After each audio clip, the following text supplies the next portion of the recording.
ಬಸನಗೌಡ ಯತ್ನಾಳ್ ಅವರಿಗೆ ಇವತ್ತೊಂದು ರೀತಿ ಅಗ್ನಿ ಪರೀಕ್ಷೆ ಅಂತಂದರೆ ತಪ್ಪಾಗಲಿಕ್ಕಿಲ್ಲ. ಇವತ್ತು ಶಿಸ್ತು ಸಮಿತಿ ಅಧ್ಯಕ್ಷ ಓಂ ಪಾಠಕ್ ಮುಂದೆ ಯತ್ನಾಳ್ ಅವರು ಹಾಜರಾಗಬೇಕಾಗಿದೆ. ಬೆಳಗ್ಗೆ 11:30ಕ್ಕೆ ಓಂ ಪಾಠಕ್ ಅವರನ್ನ ಭೇಟಿ ಮಾಡ್ತಾ ಇದ್ದಾರೆ ಯತ್ನಾಳ್. ಈಗಾಗಲೇ ಅವರಿಗೆ ಶೋಕಾಸ್ ನೋಟಿಸ್ ಇಶ್ಯೂ ಆಗಿದೆ. ಈ ಶೋಕಾಸ್ ನೋಟಿಸ್ಗೆ ಉತ್ತರವನ್ನು ಕೊಡಲಿದ್ದಾರೆ ಬಸನಗೌಡ ಯತ್ನಾಳ್ ಅವರು.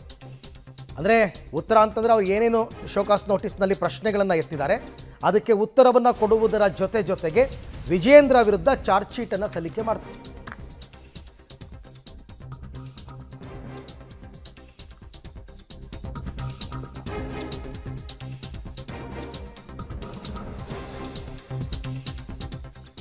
ಈ ನಡುವೆ ರಾಜನಾಥ್ ಸಿಂಗ್ ಅವ್ರನ್ನ ಭೇಟಿಯಾಗಿದ್ದಾರೆ ಈ ಭಿನ್ನರ ಗುಂಪು ಅಂತಕ್ಕಂಥ ಮಾಹಿತಿ ಕೂಡ ಬರ್ತಾ ಇದೆ. ಓಕೆ, ಅದೆಲ್ಲ ಇರ್ಬೋದು, ಕೇಂದ್ರ ಸಚಿವರು ಒಂದೇ ಪಾರ್ಟಿಯವರು ಹೋಗ್ತಾರೆ, ಭೇಟಿ ಮಾಡ್ತಾರೆ. ಬಟ್ ಅಂತಿಮವಾಗಿ ಈ ಬಣಬಡಿದಾಟಕ್ಕೆ ತಾರ್ಕಿಕ ಅಂತ್ಯ ಅಂದರೆ ಏನು? ಸಂಧಾನ ಸೂತ್ರನ ಬೇರೆ ಏನಾದರೂ ಫಾರ್ಮುಲಾಸನ್ನು ರಚನೆ ಮಾಡ್ಕೊಂಡಿದ್ದಾರಾ? ಸದ್ಯಕ್ಕಂತೂ ಯಾರ ವಿರುದ್ಧವೂ ಕ್ರಮ ತೆಗೆದುಕೊಳ್ಳುವ ಸ್ಥಿತಿನಲ್ಲೇನಿಲ್ಲ ಪಕ್ಷ. ಅದರಿಂದ ಆಗೋ ಡ್ಯಾಮೇಜ್ಗಳೇ ಜಾಸ್ತಿ. ಈ ಹಿಂದೆ ಒಂದು ಸರ್ತಿ ಯಡಿಯೂರಪ್ಪನವ್ರ ವಿರುದ್ಧ ಈ ಥರ ಆಗಿ ಏನೇನಾಯಿತು ಅಂತ ನಿಮಗೆ ಅವ್ರಿಗೆ ಅನುಭವ ಇದೆ.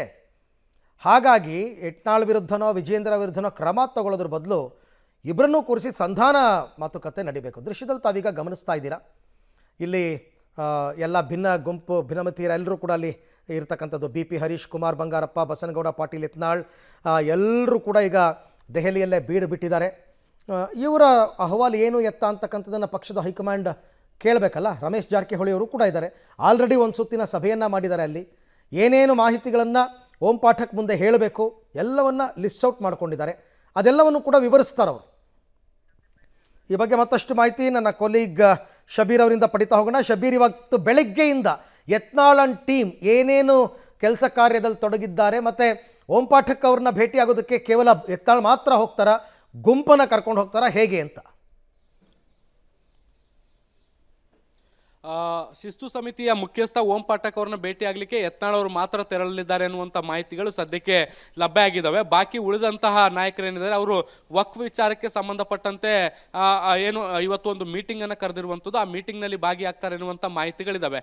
ಬೆಳಗ್ಗೆ 11:30ಕ್ಕೆ ಓಂ ಪಾಠಕ್ ಅವರು ಯತ್ನಾಳ್ ಅವರ ಭೇಟಿಗೆ ಸಮಯವನ್ನು ನಿಗದಿ ಮಾಡಿರುವಂಥದ್ದು. ಈ ಸಂದರ್ಭದಲ್ಲಿ ಅವರು ಏಕಾಂಗಿಯಾಗಿ ಹೋಗಿ ಅವರ ನೋಟಿಸ್ಗೆ ಉತ್ತರವನ್ನು ಕೊಡ್ತಾರೆ ಅನ್ನುವಂಥ ಮಾಹಿತಿಗಳು ಬರ್ತಾ ಇದ್ದಾವೆ. ಅವರು ಓಂ ಪಾಠಕ್ ಅವರನ್ನ ಭೇಟಿ ಆಗೋಕ್ಕಿಂತ ಮುಂಚೆ ಹೈಕಮಾಂಡ್ ನಾಯಕರ ಪ್ರಮುಖ ನಾಯಕರನ್ನ ಭೇಟಿ ಆಗುವಂತ ಪ್ರಯತ್ನವನ್ನ ಕೂಡ ಮಾಡ್ತಿದ್ದಾರೆ. ನಿನ್ನೆಯಿಂದ ಬೇರೆ ಬೇರೆ ನಾಯಕರ ಸಮಯವನ್ನ ಕೂಡ ಕೇಳುವಂತ ಕೆಲಸವನ್ನ ಕೂಡ ಮಾಡ್ತಾ ಇದ್ರು. ಇವತ್ತು ಬೆಳಗ್ಗೆ ಏನು ರಕ್ಷಣಾ ಸಚಿವರಾಗಿರುವಂತಹ ರಾಜನಾಥ್ ಸಿಂಗ್ ಅವರನ್ನು ಕೂಡ ಭೇಟಿಯಾಗಿ ಮಾತುಕತೆಯನ್ನು ನಡೆಸಿದ್ದಾರೆ. ರಾಜ್ಯದಲ್ಲಿ ಆಗ್ತಿರುವಂತಹ ಬೆಳವಣಿಗೆಗಳಿಗೆ ಸಂಬಂಧಪಟ್ಟಂತೆ ಮಾಹಿತಿಯನ್ನು ಕೂಡ ಹಂಚಿಕೊಳ್ಳುವಂತ ಕೆಲಸವನ್ನ ಕೂಡ ಮಾಡಿದ್ದಾರೆ.